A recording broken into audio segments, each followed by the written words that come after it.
Mixtape Podcast. Yeah, what it do? Mobbing with the crew, nothing new. I thought you knew, thought I was falling off. Blessings keep on falling through. Oh, don't panic, dog. Bro, wait, boo, I can't lose. What's going on, everybody? Welcome to the Knicks Take Podcast, episode 17. I am your host, Ja, so focused. Mixtape Podcast. And I'm French, the bro host. And if you didn't know, we're a weekly podcast where we cover the most intriguing news of the week for the New York Knicks. And if you want to find us on our socials, you can check us out first on Twitter at the Knicks Take. Then shoot over to YouTube and search us up at Knicks Take Videos. And we're also on Instagram at the Knicks Take. Lastly, you can find us on Facebook at Knicks Take Media. And I want to start off by cleaning up some stuff from last week, some mistakes that I made.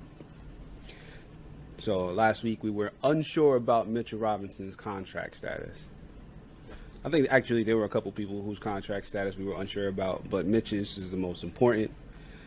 Mitchell Robinson is currently up for a team option that needs to be exercised by August 1st.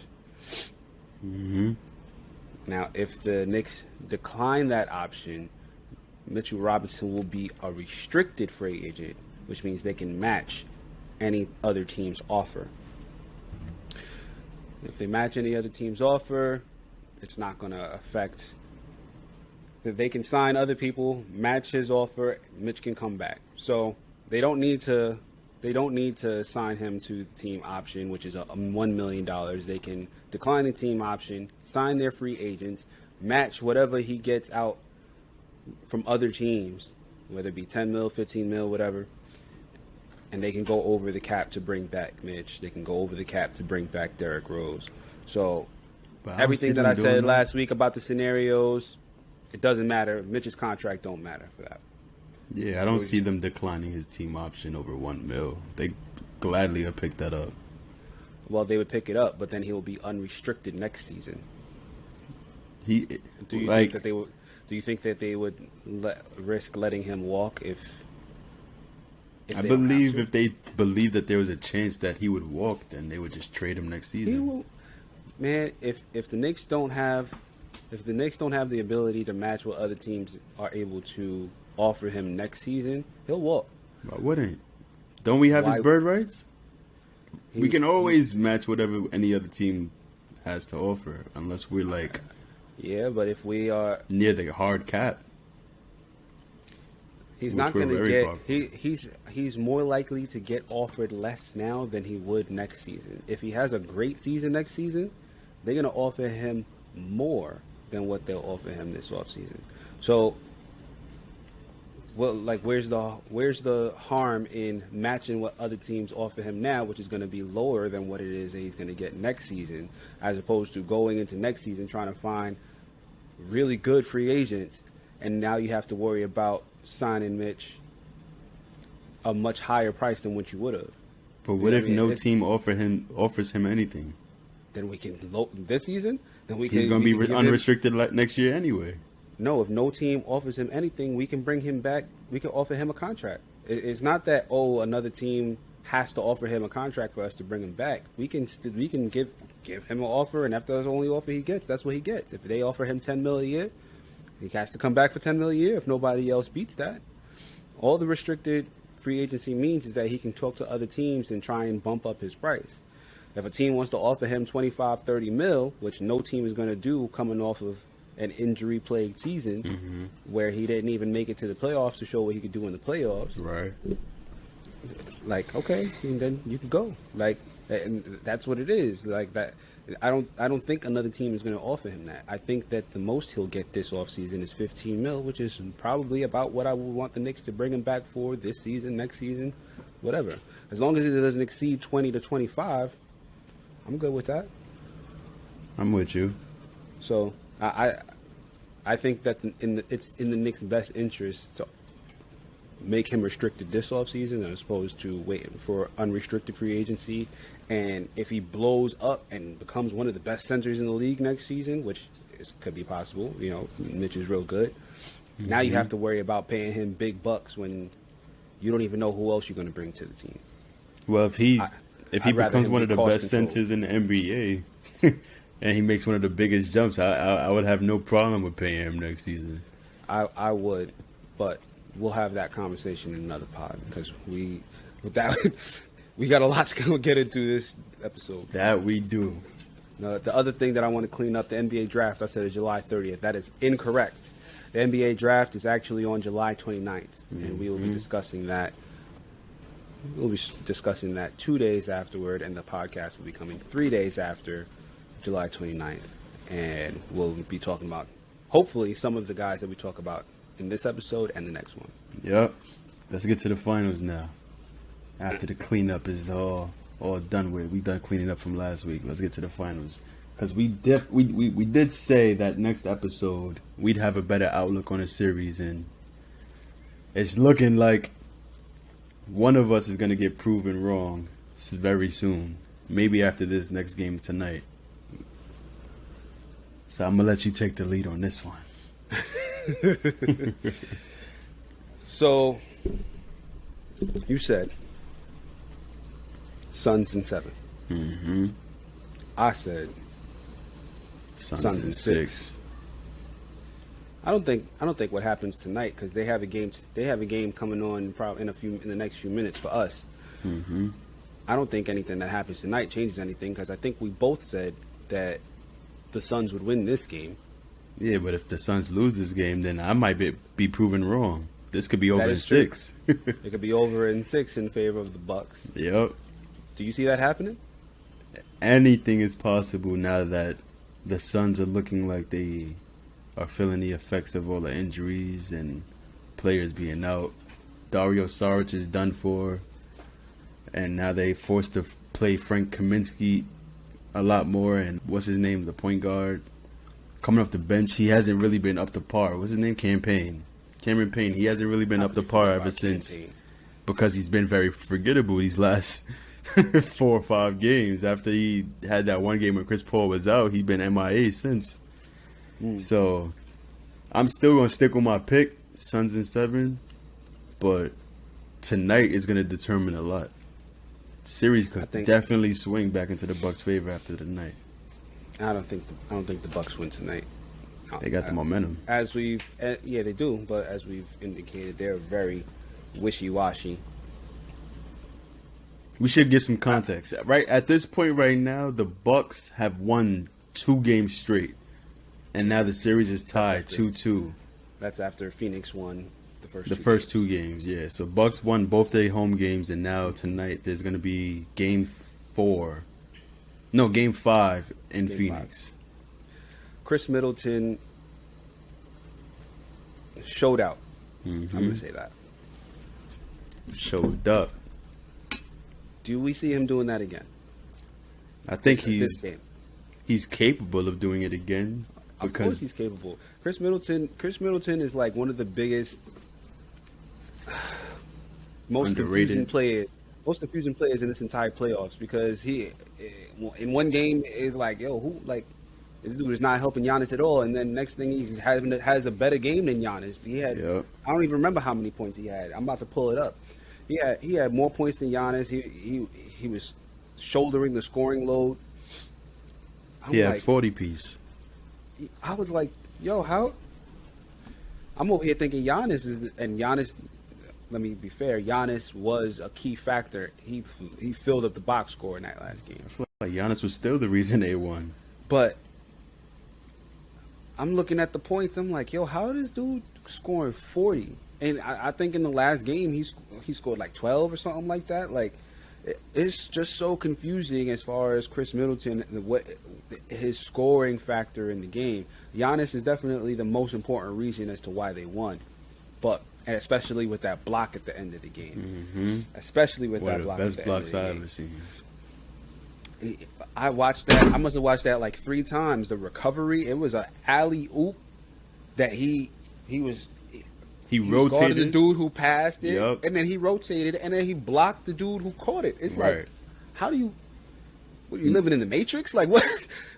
He's probably one of the only people in the world who can do that play right there.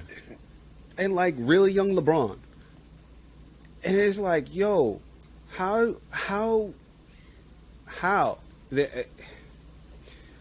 But anyway, I think Mitch could do that. Even with, I think Mitch could do that too. But I don't think it's something that we. I don't want to be put in that position. Hey, he's long and freakishly athletic. Giggity. He got a long, like, remember Joel Embiid said he got some long ass arms. That's what Mitch is like. He's the perfect player to do that type of stuff. But let's just leave Knicks out of it for now, since we're talking about the finals. All I want to say is that game was a 6-point. It ended up being a 6-point differential. Mm-hmm. If you don't believe that Chris Middleton scoring 40 points on damn near 50% shooting, like, if he doesn't do that, the Bucks probably lose this game, even with what Giannis did. And it's something where you can't even rely on it. He scored 40 in this game. He scored 18 the game before that, 11 the game before that, 29, 32, 26, 16. It's like you don't have any real consistency when it comes to the scoring. You could go for 16 or you could go for 36 in any given game, and it's like there's no reliability factor with Chris Middleton. So I can't say that because the Bucks have the momentum that they're going to win this game. They only need 2 wins for a championship at this point. The same thing holds true for Phoenix. Yeah, exactly. That's what I'm saying. Yeah, it's a best of 3 right now. It's a best of 3. So you could be right. Bucks are it healthy. could be done in 6. It could be done in 7. It could go either way. And you said that you would rather see Atlanta. No, I said I would rather see Atlanta in terms of the way that entertainment. It'd be way more entertaining. The first 2-3 games were not entertaining to watch at all. You can admit that, right? Okay. The last game 4 was the most entertaining game since the conference finals. Yeah, I don't think that would have been the case if it was the Hawks in the finals. I think if it was the Hawks in the finals, I don't think we're questioning whether this goes 7 or not. I think we're still like, yeah, it goes 6 in favor of the Suns. Where I was like, I think that the Suns. I think that it's going to be a tough game. I think that however this ends, the Bucks will have won more games in the finals than whatever the Hawks would. Can't say that. And I said one more game, but if it goes 7, then I don't think it would go 6. I would think it would go 5. But the only reason we saying that now is because Trae Young hurt his ankle, and they couldn't get past Game 6. I don't want to hear that. They didn't have Giannis in Game 6, so they still had a good team to play. Chris Middleton was balling. Bobby Portis was balling. Hawks didn't have a good team. That's what you're trying to say? Hawks didn't have a good team without Trae Young was not Trae Young. I'm saying if we're gonna talk about Trae Young playing, he wasn't the same. That's what that I mean changes the dynamic of the game. This is what I said last week about making excuses for who we want. If you're good enough to play, then I don't want to hear the injury excuse. I don't know who said that, but anyway, let's move on. I said it. He's good. He's good enough to play. Giannis was not good enough to play. You got a good point. Still lost. You got a good point there. I said that. Now, yeah. since we basically have an idea of what this series looks like now, who do you got winning Games 5 tonight? I have Phoenix winning Game 5. And I have Phoenix winning Game 6. Still, you said the Bucks have only, and after you said that, I'm like, maybe I agree. Maybe I do think this goes 7. Bucks have only lost 1 game in the playoffs. He was right. But I'm gonna stick to my guns. I'm gonna It's really a battle of wills. And depending on how much you believe Twitter about Chris Paul not having a left hand. If you really think Chris Paul is unable to do anything if they force him to go left, then the Bucks win this in 6. I don't know. But if you don't believe that, if you don't believe that, then it's really a battle of who wants the ring more, Chris Paul or Giannis Antetokounmpo. I was gonna say, the last game looked like Phoenix was about to take one in Milwaukee, and it just came down to the last 5-6 minutes where Milwaukee just completely took over the game. Chris Paul turned the ball over. He was looking bad in that fourth. But for the majority of the game, Phoenix had control. But I hinted at this before the series even started. I said, like, I'm not phased. I won't be phased if they lose the first 2 games because they're going to flip a switch and they're going to win their games the way that they've done in every single series. Even in the Miami series, the first game, it was kind of a feeling out period. Then they flipped the switch and said, we're sweeping you. And they did. Disrespectful. But that's what this Milwaukee Bucks team is. I don't know. I don't know if they are flip a switch and we can beat every single team in a 7-game series good, but they will make every single series competitive because they can flip a switch and win the game. So it's really going to be up to who wants it more. Is Chris Paul going to let his career end without winning a championship ring? Doubt it. Is Giannis going to fumble his best opportunity at winning a ring as the only guy on his team? It could go either way. So, but I'm going to stick to my guns. I'm going to stick to my guns and say Suns in 6. I still got Suns in 7. Worst case scenario, Suns in 7. No argument there. Let's get to Tokyo. So, well, not Tokyo. They still in Vegas now, ain't they? You know what? I don't really know where they're playing. I thought they were all playing in Tokyo. All the exhibition games are taking place in Vegas, and then they head over to Tokyo. Really? I did not know that. Thank you for that insight, French. Yeah. I don't know if you can hear my children running around upstairs, but they're making a lot of noise. I can hear them. I didn't realize that, and I didn't realize when we were talking about the Olympic Games before, I didn't realize that they were going to have exhibition games, because I was like, all right, next time we're going to see all our guys play is later on, is July 26th or whatever.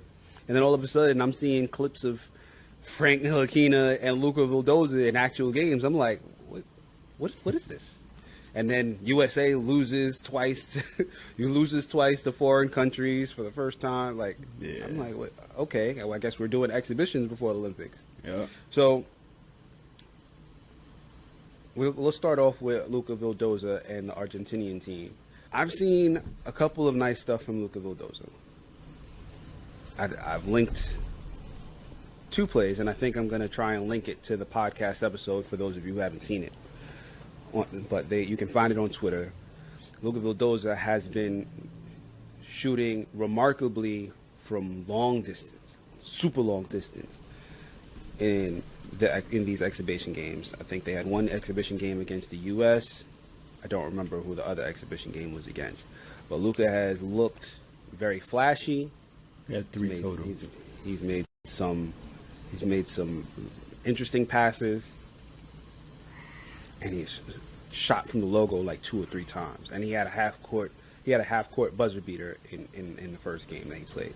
Yeah, hit a step back on Draymond, pulled in Darius Garland's face, nailed it from 3. Mm-hmm. He's showing little aspects of what he's gonna bring to the NBA. He didn't have like an incredible performance. He shot 3 for 9 in the first 2 games, but he's definitely showing that he's better than Alfred Payton. Well, he's definitely a contributor. Yeah, he's gonna contribute one way or another. He's gonna provide shooting, playmaking, and that's all you can ask for after what we watched last year. I don't think he's gonna start. I don't think so either. He doesn't seem to do well in the paint. Inside the 3-point arc. His percentage, they shooting over there? They still acting like it's 4th of July. You know, in the Bronx is like they run out of they it don't even matter if it's not 4th of July no more. They're gonna keep going until they run out. Yeah, so what was I saying? Vildoza he can't. He inside can't of the finish in the 3-point line. Inside of the 3-point line, he's not really doing anything impressive. And I think that to be a starting point guard on this team, you need to do more than create from the perimeter, which it seems like that's all he can really do. All of his best highlights are outside of the 3-point line, which is nice, which is good, especially with guys like R.J. Barrett and Julius Randle who are going to feast inside and who need a guy like that. I wouldn't mind him starting, but I don't think Tibbs is going to appreciate the fact that if it's not at the 3-point line,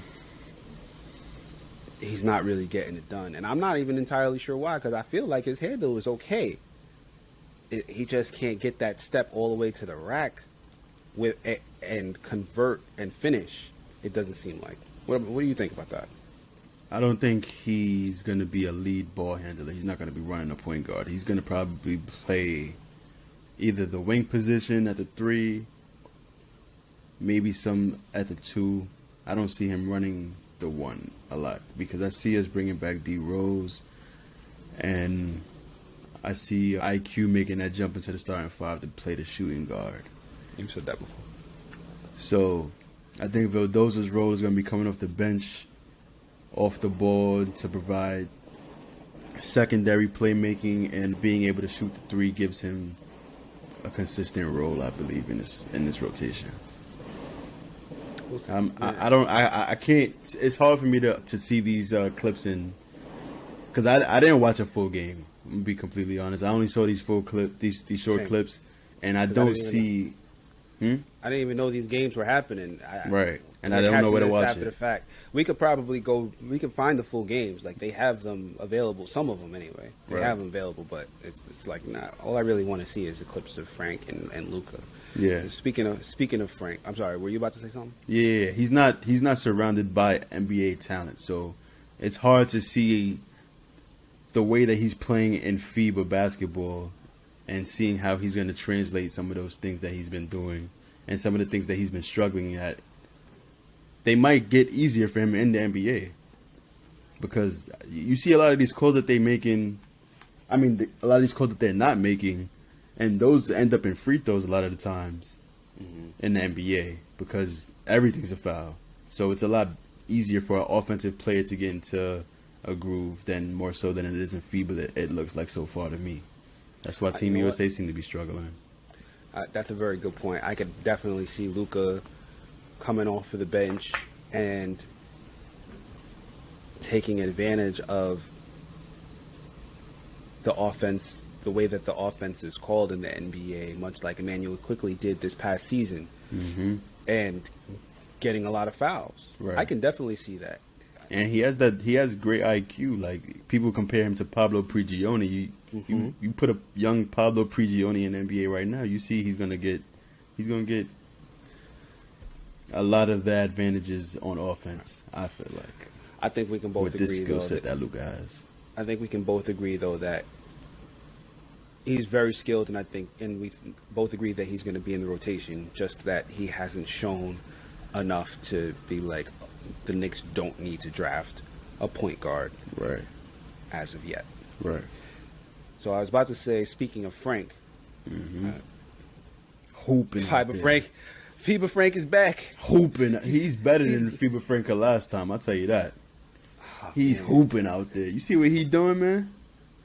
All kinds of step backs and crossovers and Runners in the lane. runners, dunking, hitting the 3. Man, listen, I would love to see Frank come back and be on and start next to RJ if he keeps playing like this. Like that boy is looking real good. Yeah. And the one thing that I keep hearing and seeing on Twitter is why he don't play like this for us. Because he don't get the minutes to play. And then I looked at his best games from last year, and I looked at his Laker game from this year, and I'm like, he has played like this for us. Not it's not the consistently, first. though. It's that's the thing. It's not consistently, and it seems like he's going, if he keeps this up into the Olympics, that he's more comfortable doing everything that we want him to do. And if he's comfortable doing it there, and then we bring him back, which I still hope that we do. Me too. I hope that we can decline his option and bring him back on a cheaper deal, and hope another team does not try to sign him for more money, which is going to be tricky if he plays real good in the Olympics. But if the Knicks can do that, and he comes and shows out, that'll be a great pickup for us if we can get him for multiple years on cheap money and he plays the way he's playing. Yeah, this breaks my heart. Just seeing him perform like this, it makes me feel like he would probably rather prefer playing for another team where he can showcase this more often. Did you see the practice? I posted 2 links. Did you see the second one on Twitter where he's shooting from half court? Nah, I ain't see that. Yeah, you didn't even click it. You thought it was game stuff. I thought the that second was link that I have. The second link that I have there, the tweet is Frank Ntilikina from the parking lot. And I'm looking at it, and it's like, yeah, it definitely looks like he's shooting from half court. Mm-hmm. And the last shot that he throws up is like, it looks like he's just throwing it up, and it went in. It went in, and I'm like, yo, Frank, what are you doing? What are you doing? First one, all right, he looked like, all right, I don't know if that's going in. The second one, that's the one where it's like, oh, yeah. Yeah. Get in there. I just watched it. Get in there. And I'm like, Frank, don't do this to me, man. If you hitting from long range like that, I really hope we don't lose you. I don't care if he's shooting from long range. Like, I want him to make it from the regular 3. Because that's what's keeping him from. I'm saying, like, if he's more consistent from the regular 3 to corner 3, yeah, and he is able to earn a rotation spot based on that alone, then I want to see all the half court shots and all that extras. Like, I feel like you got to get the baby steps in first to stay in the rotation before we get excited about this type of stuff. Because what's going to be key for him is going to be the attempts. If he get his attempts up to Reggie Bullock range, with Reggie Bullock last season accuracy, yeah, we don't need Reggie. We don't need Reggie to come back. Yeah, I feel like Reggie, if he could shoot from manual quickly distance and then play D like that, and we could bring him back on the cheap, boy, I tell you. Yeah, if he could be the Reggie replacement, I'd be happy. He had 2 seasons to learn the Reggie. And it's. I'm going to say this and then get off of it because we got more to get into. We're already at a half hour. Well, actually, it's going to be a little bit less than that. He can shoot off the dribble. Mm-hmm. We've seen that in the Olympics, and we've seen that in certain games for the Knicks, both this season and last season. He can shoot off the dribble. He can dribble and then pull up the 3 and make it. And it seems like he's developed a step back. Reggie can't do that. And Reggie, if he's dribbling more than twice, he's giving up the ball. Yep. Whereas Frank is comfortable. He can drive it to the rack. He can pull up. And that's way more valuable than what Reggie Bullock gives us. And if you can bring him back at a deal that's similar to what Reggie Bullock got, no complaints. Gotta be happy with that. No complaints. So, let's move on to the next topic, French. What we got next? Up next, we got the most controversial player in Knicks Twitter right now, Collin Sexton. Mm-hmm.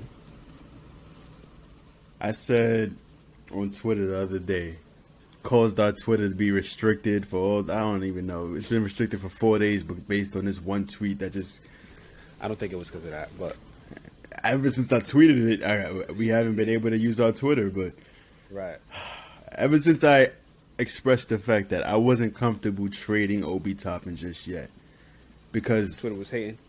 Twitter gonna restrict Twitter. I mean, restrict our profile because we're getting a lot of traffic more so than usual. Like, for those who aren't following, Collin Sexton has been rumored to be on the trade block for Cleveland, and the New York Knicks have appeared to be the front runners according to Shams. So it's said that Cleveland has made Collin Sexton very available in trade talks, and it's possible for us to receive Collin Sexton for Obi Toppin, Kevin Knox, and one of our 2 first-round picks from this season. It's saying that would be enough to get Collin Sexton back. Would you be comfortable making that trade on the Knicks side? For Collin Sexton, who averaged 24 points last season. So, I'm pretty sure we've talked about Collin Sexton before in terms of being a Knick, and I think we both at the time said we want no parts of Collin Sexton. We didn't elaborate on it, though. We did not. And since these rumors have come about, everybody's talking about it. Mm-hmm. Out of boredom. I've listened. I've read. I've gone back and forth. Repeat to me that trade again. The New York Knicks would be sending out Obi Toppin, Kevin Knox, and one of the 2 first-round picks of ours, which is 19 and 21. I'm leaning towards yes. Why? Because, A, there's no guarantee that we will find a 20-point per game scorer in the draft. We could. I think that you'll be bringing up guys that I think have a very high chance of doing it, but there's no guarantee, whereas Collin Sexton is a guaranteed 20-point per game scorer who is 23, 24. He's very young. Are we guaranteeing that he'll score 20 points per game for the Knicks? I think so. So that would be taking the ball out of RJ's hands. And that would make Collin Sexton the number 2 option to Julius Randle. Here's why I'm uncomfortable making that trade. Well, let me finish my bad. Go ahead. I know you're uncomfortable with it. I'm just trying to talk. I'm trying to explain why I feel the way that I feel, and I'm not saying that I clearly you could see the hesitation. I am on the fence for the most part, but I am right now anyway slightly leaning in one direction, and I hear what you're saying about that, and I'll get back to that. B. As long as Julius Randle is a member of this New York Knicks team, which I figure he will be for a long time as long as he keeps putting up the numbers he's putting up, Obi Toppin is not going to maximize his potential. He's not going to be in the starting lineup unless we get rid of Mitch and you make him a small ball 5. Which means that he is... Even if he's a small ball 5 off the bench, he's going to max out probably 18 to 20 minutes a game. I think that if you miss on the pick and you have Obi Toppin coming off the bench for 18 to 20 minutes, I don't know. I think that that's comparable results there, except Collin Sexton can give you more as a starter than what Obi Toppin is going to give you off the bench. and Kevin Knox is already currently not playing, and unless he comes back and shows out, which I don't think either me or you are expecting him to, we think it's probably more likely that he gets traded than he gets playing time. Unless he shows something amazing in the offseason, in summer league, or he's not going to play in summer league, but in training camp or something, I don't see him getting minutes. So I lean okay, but I'm not like, that should be our first move. I think we should try to solve our guard situation in other ways first. But if that's what it comes down to, Collin Sexton, maybe you sign you trade for Collin Sexton and you sign Lonzo Ball or something. And I wouldn't even sign Lonzo Ball. I'm not sure who I would sign, because Collin Sexton is not really, he's averaging less than 3 assists a game, 4 assists a game. He's not averaging that many assists a game, so he's not going to feed the ball to everybody else. He's a very good facilitator. That's the other thing. I watched a Twitter thread showing how he's improved as a playmaker, as a facilitator, and a lot of the times his passes just went to guys who weren't hitting shots. It wasn't on him. So if you think that that's going to improve when he has guys who are going to hit shots around him, you take a chance on the young guy who has upside, who is scoring 20 points per game, and who can get his assists up, as opposed to a guy who's going to be taking over backup minutes behind Julius Randle, Kevin Knox, who's not going to really be a part of this team unless he shows out, and the gamble that you're taking in the draft. I just think it's comparable. All right, what are you about to say, French? I want to add some context to this. Collin Sexton is the starting point guard, shooting guard for the Cleveland Cavaliers, averaging 24 points on a team that has been in the lottery year after year. Hasn't made any difference to that team outside of being able to put up numbers. And from the moment he's been in the league, there's been questions about whether or not he can lead a team as the point guard. Veterans on the team questioning how high his basketball IQ is. There's always been rumors about Collin Sexton being a bad locker room guy. I don't know any of this for a fact, but it's out there, so I got to speak on it. So those are two things that raise warning signals to me if we're going to be trading a lot of assets for a player. Absolutely. Especially draft assets and young guys. Absolutely. Obi Toppin has improved throughout the season and has shown that he can be a rotation player in the playoffs the last time that we've seen him. So I don't know if I'm ready to just throw him into a trade, because we haven't even seen him even come close to his potential. We don't even know what type of player we're going to see Obi Toppin be in 4 years. So I'd rather wait to see how he develops before I'm just throwing him in a trade willy-nilly for a guy who just scores a lot of points on a bad team. Another thing, if we're going to be trading for our point guard of the future, shouldn't he be a point guard? A high-level playmaker? I don't see that as Collin Sexton. And he's an undersized guard at 6 feet 6'1", due to probably his hair. He's probably even 5. Well, I ain't gonna go that far. He's probably 6 feet 6'1". But he's not an above-average defender. He tries. He gives effort, but he's undersized. He's not a playmaker. He's just a scorer. When you look at what he brings to you outside of scoring, there's not many things that you can pull from, which makes me uncomfortable with giving up so much assets. I'm not even considering Kevin Knox an asset yet, but I personally have hopes to see him improve next season, because I feel like he's also improved in different areas throughout his career. And once he puts it all together, he can prove to be an NBA rotational player. So I'm gonna clap back and then we'll move on. Cause I ain't finished. Oh, my fault. There's more. But wait, there's more. But wait. Lastly, I'm not a fan of trading for a guy, giving up a lot of assets, and then having to pay them after that.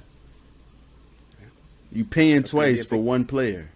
And he's going to eat up a lot of cap space due to the fact that that's what he wants. He feels like he deserves a big payday. And that's the reason why Cleveland is shopping him, because they're not comfortable giving him that bag. And if they're not comfortable giving him that bag after drafting him, what was it, 8th overall in the draft in what year was that? 2018? Same year as Kevin Knox? It was 2018. Number 8 pick. I don't feel comfortable trading for a guy that your own team who drafted you, who's seen you up close and personal for the last 3-4 years of your career. They're shopping you heavily before you even sign your rookie contract. That's a red flag to me too. Senses are tingling. That's just me. Your take. Okay. His career average from 3-point, 38.5% from 3-point land. Career average from the free throw line, 83.1%. He's averaging 20.2 points per game over 3 years. Averaging 45.8% from the field in total, and that is after averaging 43% in his rookie season. His last 2 seasons, he's averaged between 47.2 and 47.5 from the field. This season, his assists, after averaging three assists a game, jumped up to 4.4 assists this season. And that's splitting playmaking duties with Darius Garland. So he's increased his assist rate while splitting playmaking duties with Darius Garland. Darius Garland is obviously the better playmaker. That's why he's who Cleveland has hitched their wagon to. But I don't think that means that it's completely hopeless for Collin Sexton to be that kind of guy. Just you're trading for a guy who's probably not as good as Darius Garland. I don't you keep saying this thing about I'm not ready to give up on Obi Toppin. I don't think that we should look at it as giving up on Obi Toppin. That's what it you're is. Trading Obi Toppin for a guy who is younger than him. By 1 Because year. I said Collin Sexton is 23. He's actually 22 years old. He's 22 years old. He's got a lot of growing still to do. Yes, there are plenty of warning signs, as you've pointed out. And a lot that I left out. And a lot that you left out. But you have to consider if Cleveland don't want to pay him what he thinks he's worth, and the Knicks decide that they don't want to pay him what he thinks he's worth, what teams are going to pay him what he thinks he's worth? There's teams out there. And well, if they think he's worth that and they're going to put money down for him, so be it. That's going to be money off of the books. And It's gonna Obi be- Toppin it'll be- and our it'll draft be pick a- going for nothing. It'll be a gamble, but it'll be a gamble that, okay, that's 3. If you lose that gamble, okay, that's 3 salaries that are off your cap that you now have available to you, which is a bad way to look at it, admittedly. But if you think that he can be that guy, and you're making that gamble because he can be that guy, you make that gamble. That you're not giving up multiple first-round picks. You're giving up one pick for who you think will be your point guard of the future if you make this trade. And if he is your point guard of the future, then you'll spend 25, 28. You'll spend that money because he's going to prove it. He's going to prove that what he's doing now is not even the tip of the iceberg. I'm not saying the Knicks have to do this, the Knicks need to do this, that I want the Knicks to do this. I'm not saying that at all. I'm just saying if they think highly enough of him to do that, you still have one pick from this year. You still have Quickly. You still have Mitch. And you can hope that Kevin Knox steps up. And I think I like Frank next to Collin Sexton. So if you bring him back, hey, all that defensive stuff. But hey, a Sexton, RJ, Frank Ntilikina, Julius Randle, Mitchell Robinson. I think they can cover up for Sexton defensively if they really need to. And he's not that terrible. Yeah, he's small, but he averages assist. He's averaged assist and a steal, not assist. He's averaged a steal a game for the last 2 years. So, and he tries hard. He does make some poor decisions, but he's still young, and I think some tutelage under Tom Thibodeau will probably help him in that area too. And if it does, that's a guy that you keep. If he still scores, he ups his assist rate, and he lowers his turnover rate, and he becomes a better defensive player. It's not a move that I want the Knicks to make. I'm not going to say that they have to make it or should make it, but if push came to shove, that's what it was, and we strike out in free agency, and we don't. Sharif Cooper doesn't fall in the draft, or one of the guards that they're looking at doesn't fall in the draft, and they end up taking 2 wings, and they're looking at still a starter, a no point guard, a starting point guard. Let me try that again. They're looking at a rotation with no starting point guard. I think Obi Toppin is a valuable piece, and that's for anybody who's averaging 20 points per game. You're probably expecting to have him included in a trade. I would rather not. I would rather see if you can get it done without Obi Toppin. But if that's where the line is, and we seem to be one of the bigger shooters for him, I would assume that our front office is smart enough to be like, we're bidding against ourselves. If you want to bring him back for nothing, then by all means. But we don't have to do this. I'm assuming that they would go under that. Now, if they're bidding against somebody else and you have to give up Obi Toppin, that's just how it goes. And I don't want to make it seem like it's Obi Toppin where I draw the line at. It's not just Obi Toppin, because Obi Toppin hasn't proved anything yet in the NBA. He's proved that he's getting better, and he's a gym rat, and he's willing to put the work in and do all this other stuff to get better. And he has made a steady improvement, but that's not where I draw the line at. It's the combination of everything, because I feel like this is one of the deepest drafts in years. Mm-hmm. And last year was a really good draft. And this draft is better than last year. Mm-hmm. So I'm not throwing picks willy-nilly in trades for guys who I'm not absolutely certain about. Because that pick alone could be better than Sexton. That pick alone, if we look back years down the line, and the pick could be better than Collin Sexton for all we know. Like the second round pick could be better than Collin Sexton for all we know. You could use could be all you want. Obi Toppin could be that doesn't stop it from being a fact. No matter what you won't know it's a fact until after, and you could say, damn, we could have traded Obi Toppin. You could say you could have traded Obi Toppin in the 21st pick for Collin Sexton, and we didn't pull the trigger, and now look at us. Or you could say, damn, we traded that for Collin Sexton, and he's gone, or he ain't playing good. It could go either way, and you could look back at it with egg on your face no matter what you do. You won't know, and you won't. All it's about is how much preparation you have, how much the person that you are making this move for or not making this move for, how much they hold up their end.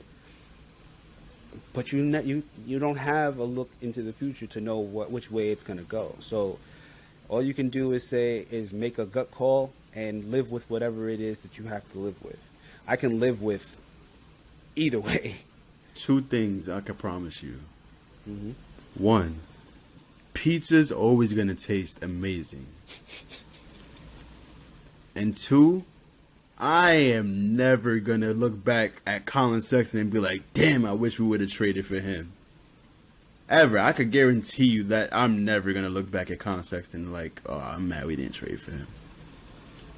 There's been a few trades in Knicks history where we're like, we're not giving up on this player. We're not trading this player for this player. I think Frank has been in a couple of trades where the Knicks said we're not doing that. But we're not wrong to think that it's on the development of the coaches to bring out what we see. Which is on the front office to bring a development staff, which I don't think we've done until this last season. Yep. So it's a lot of things that go into it. There's a lot of things that go into it. But just as much as you can say about development, like I said, Collin Sexton is 22 years old. He can still develop. Julius Randle only became what we know him to be when he turned 26. Who's to say Collin Sexton doesn't have that same jump in his game before he turns 26? We don't know. You can't, and you can't say I'll never do that because it's already happened in the past. We've seen it. I just don't see him becoming a high-level playmaker. And I see players in this draft who have things that you can't teach, and I would rather see them get the development that would bring out the aspects of their game that they need to improve. Which it leads us into our next topic, but I'm going to let you finish this off.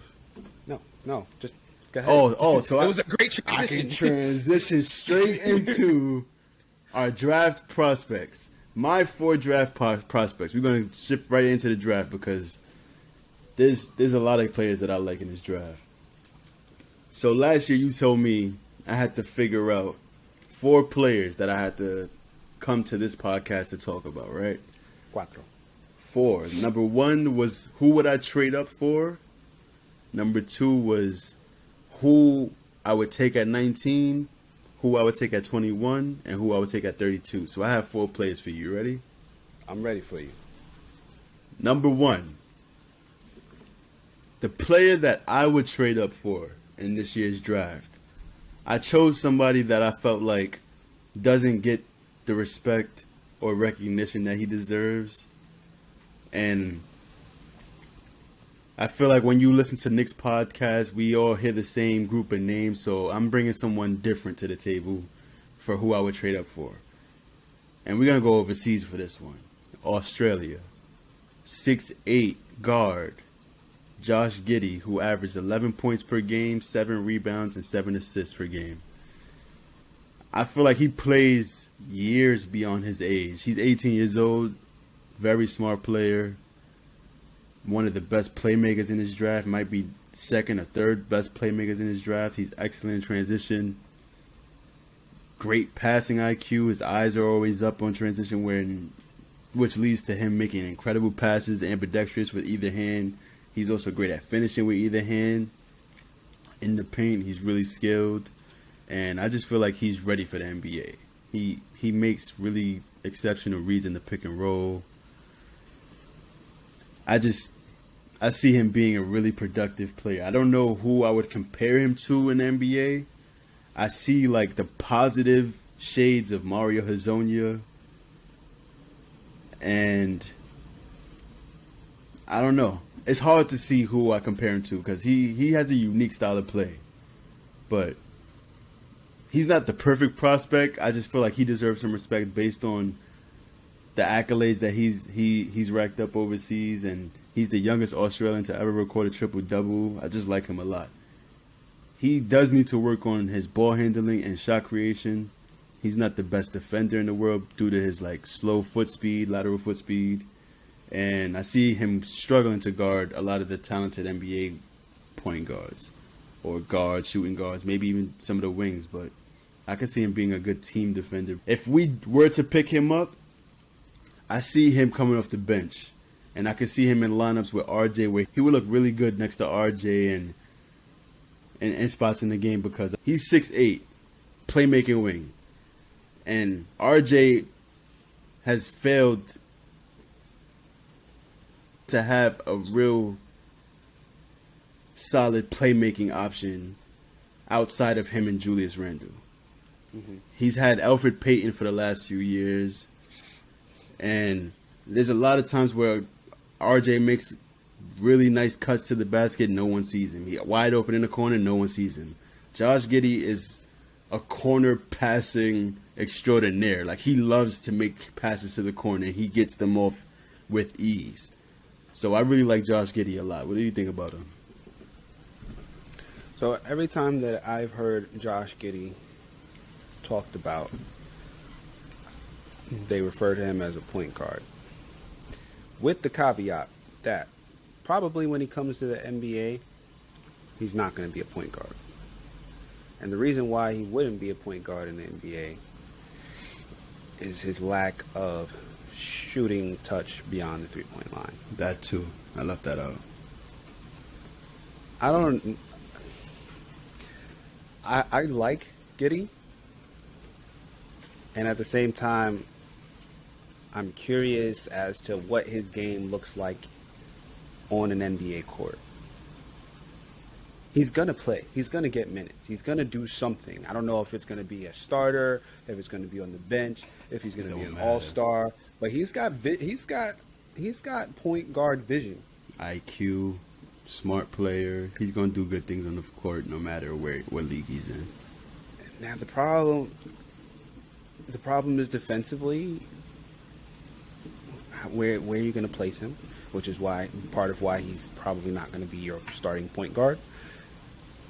And his inability to hit the three-point shot consistently, which I've heard a lot of people say they're not worried about his three-point shot, but until he does it in the game, what are you going to do?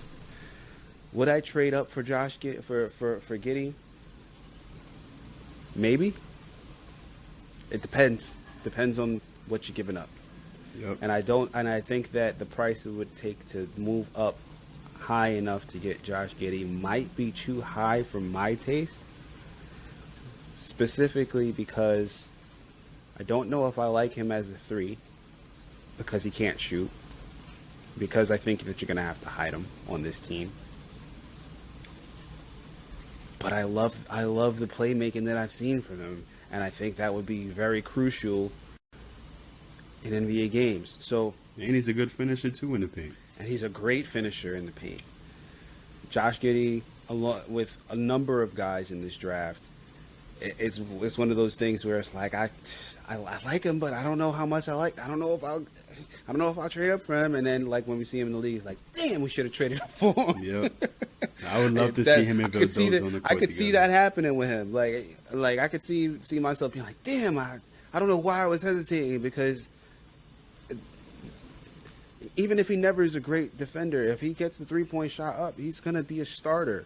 Yep. Point blank, period. And he's going to contribute to a team, and he's going to help them win. Yeah. That's all the thoughts I have. Since you got no more thoughts for prospect number 1, let's move straight on to prospect number 2, who's my favorite prospect in this draft. Most Knicks fans' favorite prospect in this draft, who we are all hoping ends the night on, July 29th? Yeah. Who we're hoping all is wearing a Knicks cap for the most part is Sharife Cooper. And if you don't know anything about Sharife Cooper, I'm going to tell you a few things. First off, what you're looking for in the draft is someone who's going to bring an elite skill to the table. At least in my eyes. I feel like that's what I always want to look for in a draft. I agree. And Sharife Cooper offers elite playmaking ability, averaging 8 assists in college despite him being shorter than damn near everyone on the court at 6'1", maybe 6'2" inches. The game time is shorter than the NBA, and he still was able to average 8 assists, which is actually really impressive. He had a higher assist percentage than Trae Young in college, which many players you can't really say had. 52 of his possessions ended with an assist. Averaged 8.6 free throws per game. Shot 82% from the free throw line. He just offers so many things that make you salivate as a basketball fan. You know what I'm saying? You have a point guard who's a elite playmaker who gets to the free throw line with ease. There's games this year where he was in Auburn where he would foul out multiple players. Mm-hmm. And I just see him transitioning to the NBA easier than a lot of people who are draft experts are saying. They seem to be thrown off by his size because he's so small, but I don't understand why. Like, we've seen so many small guards in the NBA dominate. Chris Paul in the finals right now as we speak, and people are still saying Sharif Cooper could go to the second round. I don't understand because of his size, his weight. I don't think many people are saying that, but yeah. I've been doing a lot of homework on Sharif, just looking for any type of flaws. I'm like, it's got to be something. Why is he not a top 10 pick? But he might end up being a top 10 pick. I'm picking him at 19, just hoping that he'll be there. But when you watch him play, no one's speeding Sharif Cooper up. He plays at his own pace. He gets to the spots that he wants to get to on the court. He makes difficult passes with his offhand, with precision. Mm-hmm. And he provides feisty on-ball defense. Even though he's small, he took a lot of charges and out beyond the 3-point line. It's just like, bro, he provides so much. And I can just see him being a great pickup for the Knicks. I see him fitting perfectly well on the roster. It just seems like too many things are clicking. Too many things are just perfect for the Knicks for us not to pick him up with this pick. How about you? What you feel about him? I'm going to say something. You write all this stuff and you don't read none of it. I write it just so I can glance at it and speak on it. I got to speak from the heart. I can't read and just talk like that. So I'm going to say two other things. Before we started this podcast, I talked you out of the trade up for Sharif Cooper, and you put Josh Giddey in there. Yeah. So just to let people know that is a thing that happened. He does believe, you do believe that there is a chance Sharif Cooper does get taken before 19. Yeah, I want to at least acknowledge that, and I want to acknowledge that the reason why I even looked anything at Sharif Cooper before all of this was because you texted me that you really want him. That's the first prospect that you said you wanted. And when I looked at his clips, and I said, God damn. My bad. I said, I feel like he's going to be gone before the Knicks select him. That'd be terrible. And then the more that I was doing research, just as you have, everybody slotted him from 19 on, 20 on, 21 on. And I was like, why? Everyone says that he is an elite playmaker. He has an elite skill. There can't be 18 other guys in this draft who have an elite skill, who score over 20 points per game. How at a low percentage though. How does he fall? And yes, that is part of it. He scored that at a low percentage. He shot poorly from three. Mm-hmm. He doesn't have a great at the rim finishing at the rim percentage. Right. And he is not he was not 6'1", even though he was listed as 6'1" in college. Which makes it even more impressive to me. He's saying that now he's not 6'1" anymore, he's 6'2". And nobody believes that either. And that is the thing, is that if you're going to be a small guard who may not even be 6'1" in the NBA, you are going to have to be able to shoot, because even in college, when he got to the paint, he sometimes struggled finishing over larger players. So if you can't finish and you can't shoot, I've heard people stupidly, in my opinion, say this, but I've heard people say, how is he any different from Elfrid Payton? Well, he's different from Elfrid Payton because Elfrid Payton is not an elite playmaker. Elfrid Payton cannot make any of the passes that Sharif Cooper can make. Sharif Cooper makes plays happen out of thin air just by his presence alone, just by manipulating the defense into going where he wants them to go and then passing it to a teammate that he knows is going to be where he passes the ball. His assist to turnover ratio is crazy. He averaged He averaged however many assists, and he Damn near he 2 had to 1. however many assists playing 12 games, only 12 games. He was probably the leading assist person in college with 12 games under his resume after not playing to start the season due to eligibility concerns. And you wanted to say something, French? You can't look at anybody on that roster and see them in this NBA draft. There's one NBA prospect on the team other than Sharif Cooper, and that's JT Thor. He was the offense on that team, and he still was able to average a higher assist percentage than everyone else in this draft. So, the reason why I think that he will drop is because statistically and physically, that is his range, and you have to think that the elite playmaking will not show up in the NBA because of 1 and 2. But if you're doing a deeper dive and you say, well, perhaps his field goal percentage is so bad is because he was the only offensive player on that team. And even though he was the only offensive player on that team, averaging over 20 points per game, he still managed to have however many assists he averaged. How much? I don't know if you have it on here, French. How many assists did he average for his 12 games? I wrote 8. And he did that with a team with no offensive. I feel like it might be more than 8. He did that on a team with no offensive talent outside of JT Thor, and 8.1, and it's and 4 rebounds a game. Let's not leave that out. I think that the only thing that you can really legitimately be concerned about, I'm not concerned about his finishing because he can finish.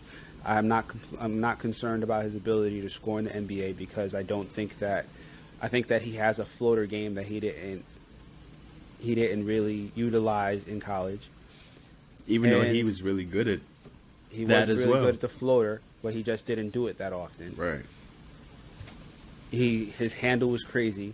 Elite. That's another elite skill that I didn't even mention. Elite ball handler. And so the only thing that you really have to be concerned about is his 3-point shot because he has a very funky release. And wait, one more thing before I just want to address that last point. He had a pro day where he looked like he made changes to his jump shot, and it looked way better. Way better, yeah. I was gonna. And you know who had front row seats to that? The Knicks. Right. All of them. Leon Rose, all of them was there, front row to see Sharif Cooper's pro day. So, if you're thinking like I'm thinking, if these GMs are thinking like I'm thinking, Sharif Cooper probably isn't there at 19. So I think that even though I think that we feel like we're being safe putting him at 19, I think we should just make it clear. He could be going at 19, and it's because of all of this. There are a lot of things that are scaring a lot of people away. The 3-point shot, the poor percentage in the paint, and the height, the lack of height, and the lack of any type of length in arms. He's not going to be one of those lengthy 6 foot. No, that's not what he's going to be. He's going to draw charges. He's going to be a pesky defender if he becomes a good defender, but that's going to be it. He's a strong kid, but there's going to be defensive concerns with him because of how small he is. His 3-point percentage ain't great. His finishing isn't great when you look at the numbers. If you let that rule you, he'll fall. If you say there are reasons for this, and it has to do with the team that he played on, and if you put him in the right position, he's going to look great. He's gonna rise. He's gonna be top 15, and hopefully there are teams who are like, yeah, we don't need a guard anyway. He's probably gonna be there late 20s, blah blah blah. We could pick him up then, 30s. We'll pick him up then, and the Knicks can scoop him up and he can hopefully learn behind another small guard, starting point guard, and he can be our future point guard. But I wouldn't be surprised if he came on the court day one and contributed. One last thing on Sharif. Mm-hmm. If we were to pick him up at 19 or trade up for him, whatever, Obi Toppin and Kevin Knox immediately Get better. get better. And Mitchell Robinson. Mitchell Robinson and R.J. Barrett get better. Mm-hmm. He's going to be setting guys up Julius Randle Wilson. from the minute he steps onto the NBA court. Everyone will get better. Everyone gets better. Everyone will be put into their positions, and it's going to be key for him to show that the 3-point shot is not as bad as it was in those 12 games that he played. Mm-hmm. And he had a couple of games where he shot pretty well, but so did Elfrid Payton this season. He's got to show that he can shoot consistently over 30%, 33%, 34%. If he can do that, and he can be a threat from three, and then he can manipulate the defense the way that he has in college. If he could do that, he'll instantly be a boon to everybody on his team, specifically the bigs who have been, and R.J. Barrett, who've been getting missed. He's not going to miss these guys. Sharif Cooper doesn't miss. If he knows that you're open and you're in a spot where you can hit your shot, he'll get you the ball. Yeah. And that is something that the Knicks have not had in I don't know how Ever. long. Never. We never had that. And with quickly making that jump into the shooting guard, which I predict, I see Cooper being our first man off the bench, leading the second unit. And who he plays around in the second unit is who we're going to address now with our third draft prospect. And who I'm going to take at number 21, his name goes by Kai Jones. 6'11", athletic, shot blocking, rim running big, only averaged 8.8 points per game and 4.8 rebounds. But this pick would be mainly based around potential. When I see Kai Jones play, I see Christian Wood with sprinkles of Giannis. On the positive side, I just see he has long strides that help him on the break, finishing 75.8% in transition for Texas. I see he scored a lot of his baskets with cuts, played a lot in the dunker spot, but he also could shoot the three a lot. Like, I think he shot 39% from three this year, but he didn't take too many attempts, but he had a pretty good stroke. I feel like if he was able to develop a more consistent jumper, be a little more consistent on defense, he could develop into who knows what. But I see a lot of different NBA players. I see shades of Mitch. He just doesn't have great defensive awareness, and he has a really slender build. So it's going to take a few years for him to be a solid rotation NBA player. He's not a perfect prospect because he's so raw, and he's not a great decision maker, but his potential is just through the roof. How you feel about him? I think that if you trade that 19 pick to get Collin Sexton, that's a great pickup. Instead of Obi, 19 and Obi, yeah, Kai Jones can fill that Obi Toppin role. This is not the Collin Sexton part of the show. But this is the pick. If we keep Cooper at 19, he's going to be coming up the bench with Sharif, Obi, and it's going to be him. That right there is Lob City 2.0.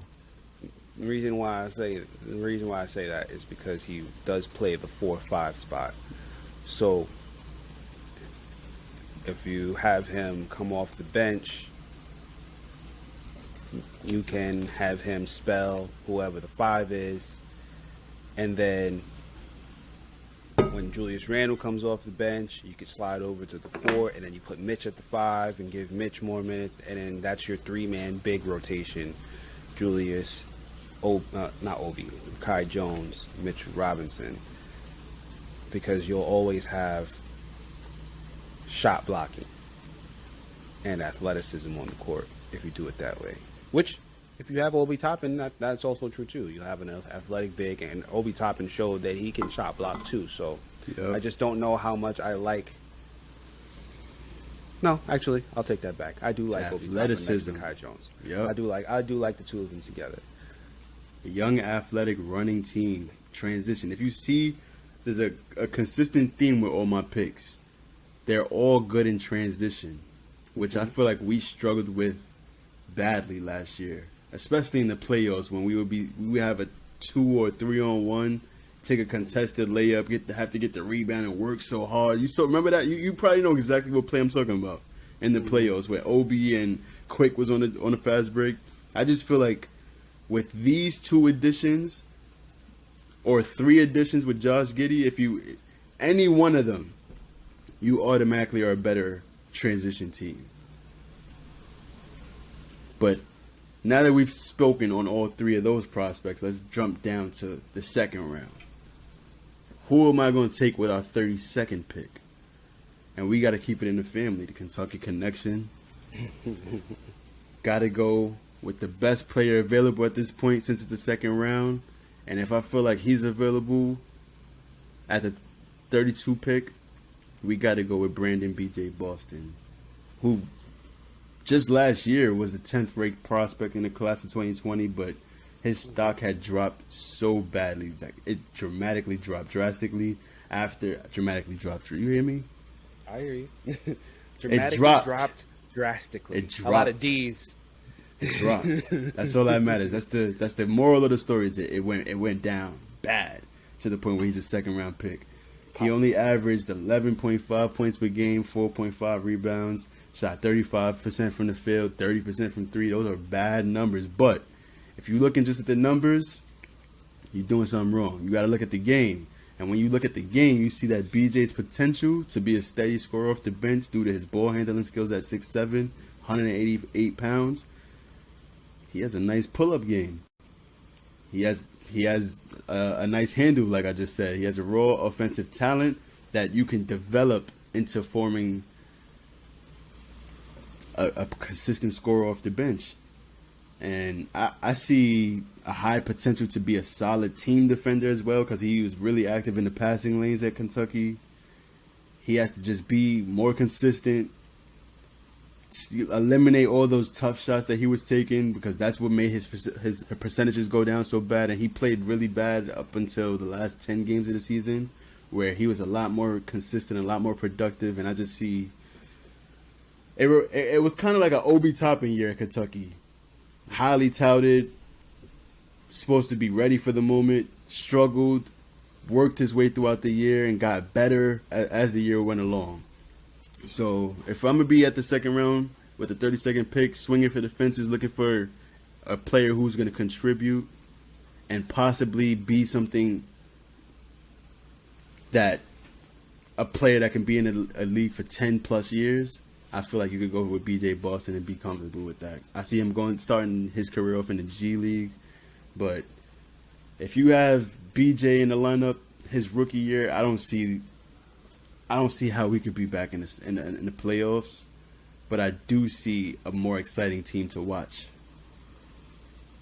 What's your thoughts on B.J.? I keep coming back to something that I've heard Jonathan Macri say. When players that are highly touted and then drop as drastically as a BJ Boston, and I think the other player he mentioned was Zaire Williams, who are highly touted and then they drop, their stock drops. Those players tend to not have fulfilling careers in the NBA. With that said, if he's available at 32, I don't think I can be mad at taking him, considering that he was considered a top 10 project, a top 10 option. Just like Mitch. Well, no. It's different. Mitch fell because he didn't play. Took a year off, got bad advice from an agent, all kinds of stuff, and it's like nobody knows. Can't even tell. You have nothing to go off of. So he's the unknown. Very true. The Knicks took a shot on the unknown. Very true. BJ showed what he had, and he didn't contribute. And part of that, I keep hearing, is because of his weight, because he's undersized. He had a lot of trouble finishing. And if he puts on a little bit more weight, he'll be all right. He said he's 6'7", 188. Maybe he needs another 5-10 pounds. Maybe that's all he needs, and maybe he reaches that potential. So I can't be mad at that at 32. But at the same time, there are a lot of guys in this draft. There are a couple guys in this draft that I think are going to fall to the second round that I'm like, I think that you can get this guy and he'll be a rotation player. And I think it might be more of a guarantee than the upside of BJ Boston. I can't wait to see you for next week. Now, I could be wrong, right? I have a guy that I'm looking at 32 who he could be taken. He could be taken. That's the thing also. Like, once you get past, like, the first 5, there are guys who can go anywhere from the teens all the way down to the second round, and you'd understand why. I got a couple guys who could go in the teens but could also end up in the second round. I'm going to leave it at that. I'm not going to spoil it. But if one of those two guys are there at 32, I'm taking them over BJ Boston. I ain't blaming you. But if they're not there, man, I think BJ Boston will be the guy, because there's not too many guys that I think will contribute to that level. There are not too many guys that I think will contribute to that level that I would guarantee versus the upside, the potential upside of a BJ Boston. So, anyway. I like swinging for the fences. Most potential is where you're going to have to find me. Like I said, I wouldn't be mad at it if he's there at 32. I want to see who has been taken and see if I agree with it 100%. Those are my four prospects. He's a wing who can't shoot, so that's the only thing. You know, if he shoots a lot better, then you did well. I like his shot. I think he shot a horrible percentage. Yeah, he could shoot. He just shot a horrible percentage. Like Book Knight, he could shoot, but he has a horrible percentage. I feel like he's one of those. And with better talent around him and a routine and a regiment that he could follow, and not having to follow all the COVID rules that I'm pretty sure he had to follow in Kentucky. Weird year that he had to play through. I'm not putting too much stock into that. I'm putting stock into what I believe he will be able to do in the future. And that's why I chose him. That's why I chose Cooper. That's why I chose Kai. And that's why I like Giddey. Speaking of putting stock into players and Sharif Cooper, I see here that Ian Begley reported that the Knicks are collecting intel from other teams on Sharif Cooper to see whether or not they'd have to trade up for him. Mm-hmm. Which kind of flies in the face of Thibodeau's, we're looking at wings and shooters, because Sharif Cooper is neither one of those. I don't pay attention to what Tibbs says in an interview. You know what line comes to my mind every time I hear Tibbs talking to the media? You seen The Departed, right? Yeah. My theory on cops is treat them like mushrooms, feed them shit, and keep them in the dark. That's how Tom Thibodeau looks at the media. Feed them shit, keep them in the dark. Tell them we looking for a wing, but we know Sharif Cooper is our guy. We want to collect all the intel we need from other teams to see what teams are interested in him, see what teams would draft him. I feel like Indiana would possibly draft him at 13, which makes them a threat. I see maybe Tom Thibodeau, maybe he is being truthful with that, but maybe it's not the number one option. Maybe the second pick, they're looking for a wing who can shoot, like what's the boy name? Trey Murphy. Trey Murphy is the safest pick that everybody loves. Maybe that's the guy that they would target with their second pick if they don't have to trade up for Cooper. But it just makes way too much sense for him to get drafted here. And I just hope for once that I can leave fulfilled on draft night with at least one player who I desperately wanted, and we get that, because that has yet to happen yet for me. I think me and you both be pissed if Sharif Cooper gets drafted at 18. because that is the Knicksy thing to happen. You know what would be amazing?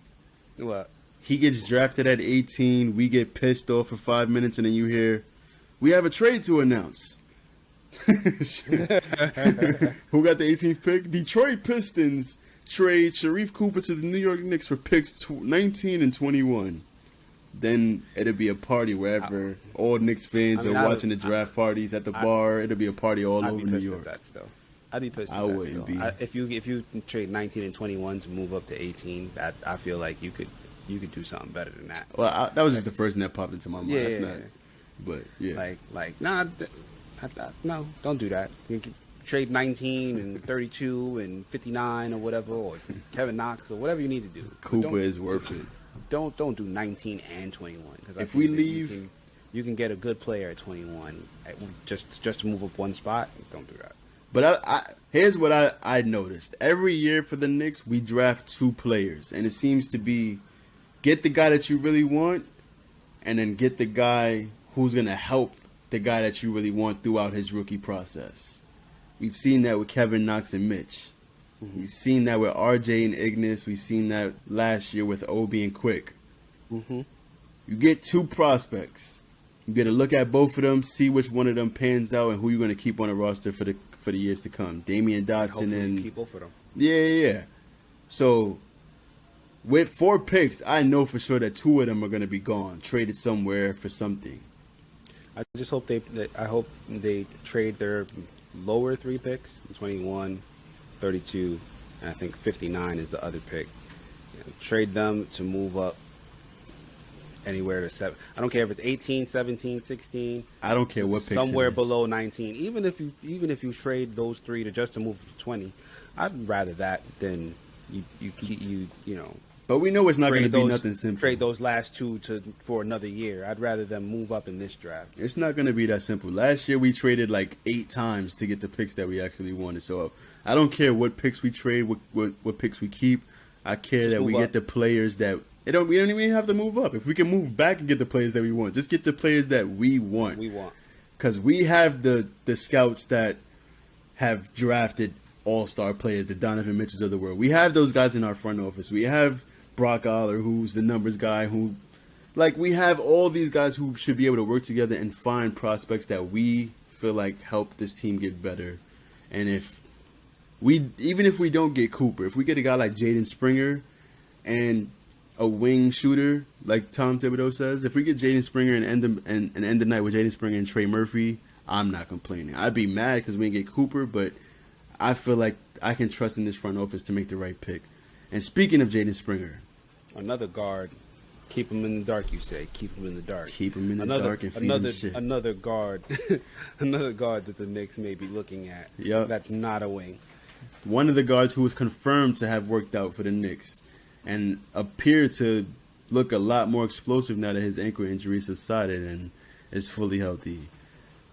I haven't done a lot of research on Jaden Springer, but I do like his top traits a lot.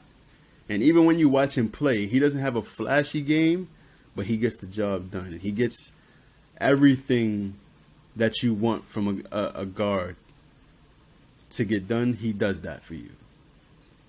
I have to do a little more research on him to provide context to what I'm saying. But just take my word for it. We wouldn't be upset if we drafted Jaden Springer. I'm just gonna, because I have to watch his videos a little bit more to have a solid opinion of him. He's gonna get taken in the top 20. Mm-hmm. I feel fairly confident in saying that. Worst case scenario, top 25. For some reason, I don't think people consider him having a lot of upside, which I don't understand yet because he's a freshman. I'm going to read off what the Strickland has in their draft big board. Hard body jack of all trades, guard who can dribble, pass, shoot, defend, read the game, and catch a poster dunk.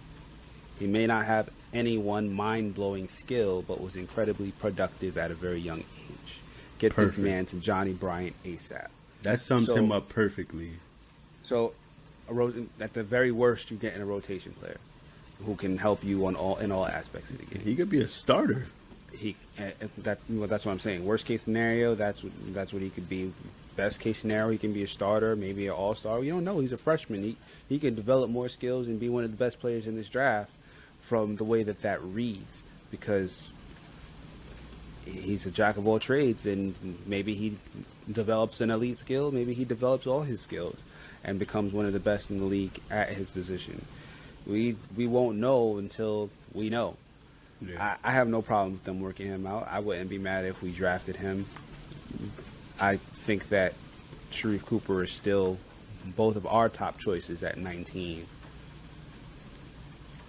But if he's gone and you can't trade up for him, I wouldn't mind drafting Jaden Springer if he's there. Yeah, I'm taking Springer over Trey Mann for sure. I know Trey Mann is really skilled and he's a shot creator, but I need someone who's going to provide something that's going to help the team win rather than help you get your points and help you look good. He's the furthest thing from LaMelo Ball. But if you're someone who appreciates the positive things that Frank Ntilikina brings to the team, you're going to love Jaden Springer. And I probably will. And if you hate Frank Ntilikina, he's going to provide for you those things that Frank Ntilikina you wish provided. Right. That's the perfect summary for Jaden Springer. You got anything to plug, French? I'm plugging out, just like last week. I'm unplugging. It's time for... You're unplugging? Unplugging. Time for night-night? Time for night-night. You see how many times I'm yawning? I'm tired. What time is it? Yeah, it's about that time. It's about that time. Hold on. Since actually, let's see what that score is like, because neither one of us is paying attention to this game. Yeah. Before we sign out, we got to inform the listeners that the Phoenix Suns are currently down by 1 in the third quarter, 64-63. Oh, so sounds like I'm going to be watching the rest of this game while I'm trying to edit. Yeah. All right, y'all. I got nothing to plug either. Thank you guys for listening. We appreciate y'all. We love y'all. Peace love out. y'all. Shout out to everyone around the world who's listening. I looked at the stats today. We got fans in Australia, Indonesia. I'm making things up as I go, but you understand what I'm saying. Mixtape Podcast. And we signing out.